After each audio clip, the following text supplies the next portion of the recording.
আসসালামু আলাইকুম। অনলাইন তালিম থেকে পড়া হচ্ছে। ফাজাইলে রমজান থেকে পড়া হচ্ছে। ২ হযরত আবু হুরায়রা রাদিয়াল্লাহু তাআলা আনহু বর্ণনা করেন, হুজুরে আকরাম সাল্লাল্লাহু আলাইহি সাল্লাম ইরশাদ ফরমাইছেন, আমার উম্মতকে রমজান শরীফের ব্যাপারে ৫টি জিনিস বিশেষভাবে দান করা হইয়াছে, যাহা পূর্ববর্তী উম্মতদিগকে দান করা হয় নাই। ১ রোজাদারের মুখে দুর্গন্ধ আল্লাহর কাছে মিশকের ঘ্রাণের চাইতে অধিক প্রিয়। ২ তাহাদের জন্য নদীর মাছও দোয়া করে এবং ইফতার পর্যন্ত করিতে থাকে। ৩ প্রতিদিন তাহাদের জন্য জান্নাত সুসজ্জিত করা হয়।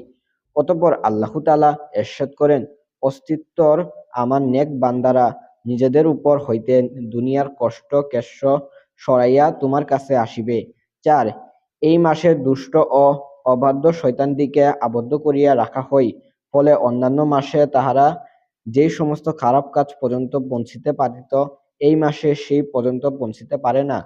৫ রমজানের সর্বশেষ রাত্রে রোজাদারদিগকে মাফ করিয়া দেওয়া হয়। সাহাবায়ে আকরাম রাদিয়াল্লাহু তাআলা আনহু আরজ করিলেন, ইয়া রাসূলাল্লাহ, সেই রাত্র কি শবে কদর? উত্তরে বলিলেন, না, বরং নিয়ম হইল কাজ শেষ হইলে মজদুরকে তাহার মজদুরি দেওয়া হয়। নবী করিম সাল্লাল্লাহু আলাইহি সাল্লাম উল্লেখিত হাদিসে ৫টি বিষয়ের কথা বর্ণনা করিয়াছেন, যেগুলি আল্লাহ তাআলা বিশেষভাবে এই উম্মতকে দান করিয়াছেন। পূর্ববর্তী উম্মতের রোজাদারদেরকে দেওয়া হয় নাই। আফসোস, আমরা যদি এই নিয়ামতের কদর করিতাম এবং ইহা হাসিল করিবার জন্য চেষ্টা করিতাম।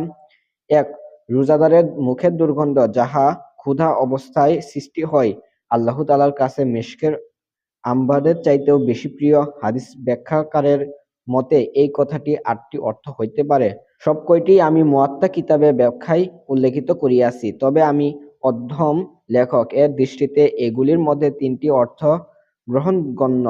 একটি হইতেছে, আল্লাহ তাআলা আখিরাতে এই দুর্গন্ধের বদলা ও সওয়াব এমন খুশবু দ্বারা দান করিবেন, যাহা মেশকের চাইতেও অধিক উত্তম ও মস্তিষ্ক সুসজ্জিত হইবে। এই অর্থ একেবারে স্পষ্ট এবং ইহা অসম্ভব কিছু নহে। তদুপরি দুররে মানসুর কিতাবে এক হাদিসে ইহা স্পষ্ট বর্ণনাও রহিয়াছে, সুতরাং এই অর্থকে প্রায় নিশ্চিত বলা যায়। দ্বিতীয়টি হইতেছে, কিয়ামতের দিন যখন কবর হইতে উঠিবে, তখন এই আলামত হইবে যে রোজাদারের মুখ হইতে এক প্রকার খুশবু বাহির হইবে, যাহা মেশকের আম্বরের চাইতেও উত্তম হইবে। তৃতীয়টি হইতেছে, দুনিয়াতেই রোজাদারের মুখের দুর্গন্ধ আল্লাহর কাছে মিশকের চাইতে প্রিয়। অধমের মতে এই অর্থটি সর্বাপেক্ষা পছন্দনীয়। ইহা মহব্বতের ব্যাপার। কেউ যদি কাহারো প্রতি আসক্ত হয়, তবে তাহার দুর্গন্ধ নিজের কাছে হাজার খুশবুর তুলনায় অধিক প্রিয় ও পছন্দনীয় হয়। অর্থাৎ, হে অসহায় হাফেজ, কবির নাম, তুমি খতানের মেষ আনিয়া কি করিবে? আহমদের এলো কেশ শুকিয়া তুমি আদনের মন মাতানো আতরের খুশবু ভোগ করো। ইহা দ্বারা এই কথা বোঝানো উদ্দেশ্য যে, রোজাদার ব্যক্তি আল্লাহর নৈকট্য লাভ করিয়া আল্লাহর প্রিয় পাত্র হইয়া যায়। রোজা আল্লাহ তাআলার প্রিয় ইবাদত। এই জন্যই হাদিসে কুদসিতে আল্লাহ তাআলা ইরশাদ করিয়াছেন, প্রত্যেক নেক আমলের বিনিময়ে ফেরেশতারা দান করে, আর রোজার বিনিময়ে আমি নিজে দান করি, কেননা ইহা একমাত্র আমারই জন্য। কোন বর্ণনায় হাদিস শরীফে উজরবিহি বর্ণিত রহিয়াছে, যাহার অর্থ আমি নিজেই রোজার বিনিময়। স্বয়ং মাহবুব ও প্রেমাস্পদ যদি লাভ হইয়া যায়, তবে ইহার চাইতে উত্তম বদলা ও বিনিময় আর কি হইতে পারে? এক হাদিসে আছে, সমস্ত ইবাদতের যোদ্ধা হইল রোজা, অর্থাৎ রোজার কারণে দিল নুরানি ও আলোকিত হইয়া যায়, যাহার ফলে অন্যান্য ইবাদতের প্রতি আগ্রহ সৃষ্টি হয়। তবে ইহা তখনই হইবে যখন আসল ও খাঁটি রোজা হইবে, অর্থাৎ শুধু ক্ষুধার্ত থাকিলে হইবে না, বরং রোজার ওই সমস্ত আদব ও নিয়ম পালন করিতে হইবে, যাহার বিস্তারিত বিবরণ ৯ নং হাদিসে আসিতেছে। এখানে একটি জরুরি মাসালা বয়ান করিয়া দেওয়া প্রয়োজন। তাহা এই যে, উক্ত হাদিসের উপর ভিত্তি করিয়া কোনো কোনো ইমাম রোজাদারকে বিকালের দিকে মিসওয়াক করিতে নিষেধ করিয়াছেন, যাহা মুখের দুর্গন্ধ দূর না হইয়া যায়। কিন্তু হানাফি মাযহাব অনুযায়ী প্রত্যেক ওয়াক্তেই মিসওয়াক করা মুস্তাহাব, কেননা মিসওয়াক দ্বারা দাঁতের দুর্গন্ধ দূর হয়। আর হাদিসে যে দুর্গন্ধের কথা বলা হইয়াছে, তাহা পাকস্থলী খালি হওয়ার কারণে হয়, ইহা দাঁতের দুর্গন্ধ নহে। সুতরাং রোজাদারের জন্য মিসওয়াক নিষিদ্ধ করার কোনো যুক্তিগত কারণ নাই। হানাফিগণের দলিল হাদিস ও ফিকাহর কিতাবসমূহে রহিয়াছে। দ্বিতীয় বৈশিষ্ট্য হইল রোজাদারের জন্য মাস ইস্তেগফার করে। ইহা দ্বারা এই কথা বোঝার উদ্দেশ্য যে রোজাদারের জন্য দোয়া ও ইস্তেগফারকারীর সংখ্যা অনেক বেশি। বিভিন্ন রেওয়াতে ইহার উল্লেখিত রহিয়াছে। কোনো কোনো রেওয়াতে আছে ফেরেশতাগণ তাহার জন্য ইস্তেগফার করে। আমার চাচাজান অর্থাৎ মাওলানা ইলিয়াস রহমতুল্লাহ আলাই বলিয়াছেন, মাসের কথা বিশেষভাবে এই জন্য বলিয়াছেন যে আল্লাহ তাআলা কুরআনে কারিমে এরশাদ ফরমাইছেন, ইন্নাল্লাযীনা আমানু ওয়া আমিলুস সলিহাতি সায়াজআলু লাহুমুর রহমানু ওয়াদ-দাম্বাস ওয়াদ-দাম্বাস অর্থাৎ যাহারা ঈমান আনিয়াছে এবং নেক আমল করিয়াছে আল্লাহর অচিরেই অর্থাৎ দুনিয়াতে তাহাদের প্রতি ভালোবাসা সৃষ্টি করিয়া দিবেন। হাদিস শরীফে আছে আল্লাহ তাআলা যখন কোনো বান্দাকে ভালোবাসেন তখন হযরত জিবরাইল আলাইহিস সালামকে বলেন, আমি অমুক বান্দাকে ভালোবাসি, অতএব তুমিও তাহাকে ভালোবাসো। অতএব জিবরাইল আলাইহিস সালাম নিজে তাহাকে ভালোবাসেন এবং আসমানে এই ঘোষণা দিয়া দেন যে অমুক বান্দার আল্লাহর কাছে প্রিয়, তোমরা সবাই তাহাকে ভালোবাসো।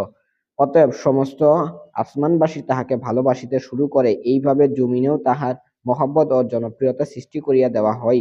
সাধারণত দেখা যায় যে কোনো ব্যক্তিকে তাহার আশেপাশের লোকেরাই মহব্বত করিয়া থাকে, কিন্তু রোজাদার ব্যক্তির মহব্বত ও জনপ্রিয়তা এতই ব্যাপক হইয়া যায় যে শুধু আশেপাশের লোকেরাই নহে বরং পানিতে ও সাগরের বসবাসকারী প্রাণীদের মধ্যেও তাহার প্রতি ভালোবাসা পয়দা হইয়া যায়।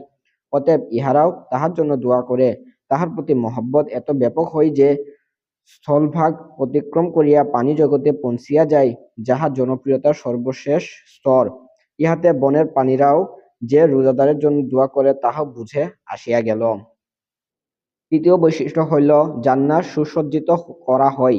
এই বিষয়টিও অনেক হাদিসে বর্ণিত হইয়াছে। এক হাদিসে আছে, বৎসরের শুরু হইতেছে রমজানের জন্য জান্নাতকে সুসজ্জিত করার কাজ আরম্ভ হইয়া যায়।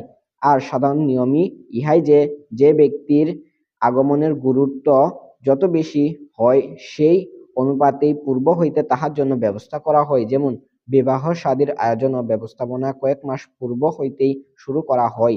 চতুর্থ বৈশিষ্ট্য হইল চরম দুষ্ট ও অবাধ্য শয়তানকে কয়েদ করিয়া রাখা হয়। ইহার ফলে গুনাহ ও নাফরমানির কাজে জোর কমিয়া যায়। যেহেতু রমজান মাস অধিক রহমত ও ইবাদতের মাস, কাজেই এই মাসে শয়তানের অবিরাম চেষ্টা ও মেহনতের ফলে গুনাহ ও নাফরমানির কাজ সবচাইতে বেশি হওয়ার কথা ছিল, কিন্তু বাস্তবে দেখা যায় তুলনামূলক গুনাহ খুব কম হইয়া থাকে। বহু শরাবী কাবাবী লোক আছে যাহারা রমজান মাসে শরাব পান হইতে বিরত থাকে। এমনিভাবে স্পষ্ট দেখা যায় যে অন্যান্য গুনাহ কমিয়া যায়। এতদ সত্ত্বেও গুনাহ অবশ্য হইয়া থাকে, কিন্তু ইহার কারণে উল্লেখিত হাদিসে কোনো প্রশ্ন দেখা দিবে না। কেননা হাদিসে বলা হইয়াছে চরম ও অবাধ্য ও বিদ্রোহী শয়তানকে কয়েদ করা হয়। অতএব সাধারণ শয়তান কয়েদ মুক্ত থাকিয়া গুনাহের কাজে লিপ্ত করে, তাই কোনো প্রশ্ন থাকে না। অবশ্য অন্যান্য হাদিসে চরম অবাধ্য ও বিদ্রোহী শব্দটি উল্লেখ না করিয়া শুধু শয়তানের কথা বলা হইয়াছে। যদি এই সকল হাদিস দ্বারাও চরম অবাধ্য ও বিদ্রোহী শয়তানি উদ্দেশ্য হয়, তবে তো আর কোনো প্রশ্নই থাকিল না। কারণ অনেক সময় অতিরিক্ত অর্থবোধক শব্দ উল্লেখ না করিলেও অপারব হাদিস দ্বারা তাহা উদ্দেশ্য বলিয়া বুঝা যায়। আর যদি এই সকল হাদিস দ্বারা সব ধরনের শয়তানকে কয়েদ ও আবদ্ধ করা কথা বুঝানোই উদ্দেশ্য হয়, তবুও গুনাহ সংগঠিত হওয়ার ব্যাপারে কোনো রূপ প্রশ্ন ও জটিলতা থাকিবে না। কেননা গুনাহ যদিও সাধারণ শয়তানের ধোঁকার কারণে হইয়া থাকে, কিন্তু দীর্ঘ ১ বছর শয়তানের সহিত মেলামেশা এবং তাহার বিষক্রিয়ায় ছড়াইয়া যাওয়ার কারণে নফসের সম্পর্ক শয়তানের সহিত এমন ঘনিষ্ঠ হইয়া যায় যে এখন কিছুক্ষণের জন্য শয়তানের অনুপস্থিতি অনুভব হয় না, বরং শয়তানি খেয়াল স্বভাবে পরিণত হইয়া যায়।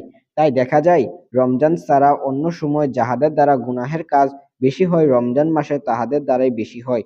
নফস যেহেতু সর্বদা মানুষের সঙ্গে থাকে, তাই ইহার প্রভাবও সর্বদা থাকে।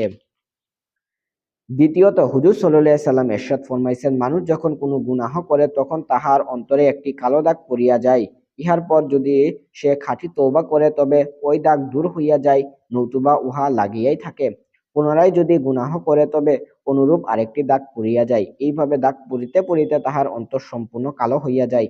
অতঃপর ভালো কথা তাহার অন্তরে স্থান পায় না। ইহাই আল্লাহ তাআলার কুরআনে কারিমে এই আয়াতে ইরশাদ করিয়াছেন, কাল্লা বাল রানা আলা কুলুবিহিম, অর্থাৎ তাহাদের অন্তরে মরিচা ধরিয়া গিয়াছে।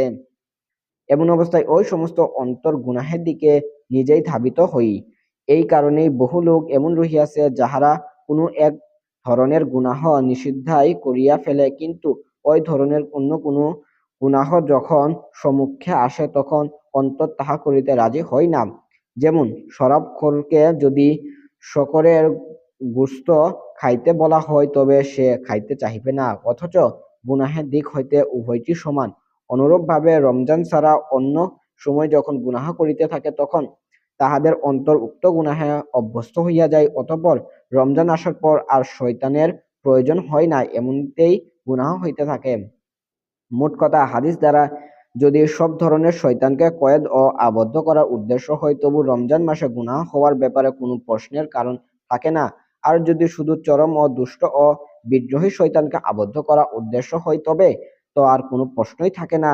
অধমের খেয়ালে এই ব্যাখ্যাই উত্তম। যে কোনো লোক চিন্তা করিতে পারে এবং পরীক্ষা করিয়া দেখিতে পারে যে অন্য মাসে নেক কাজ করার জন্য এবং গুনাহ হইতে বাঁচিয়া থাকার জন্য যতটুকু জোর লাগাইতে হয় রমজান মাসে ততটুকু করিতে হয় না, বরং সামান্য একটু হিম্মত করিলে এবং খেয়াল করিলেই যথেষ্ট হইয়া যায়। হযরত শাহ ইসহাক রহমতুল্লাহ আলাইহি এর অভিমত হইল, হাদিস দুইটি ভিন্ন ভিন্ন ব্যক্তি হিসাবে আসিয়াছে। ফাসেক ও গুনাহগারদের জন্য শুধু দুষ্ট শয়তানদিকে আবদ্ধ করা হয়, আর নেককারদের জন্য সব ধরনের শয়তানকে আবদ্ধ করা হয়।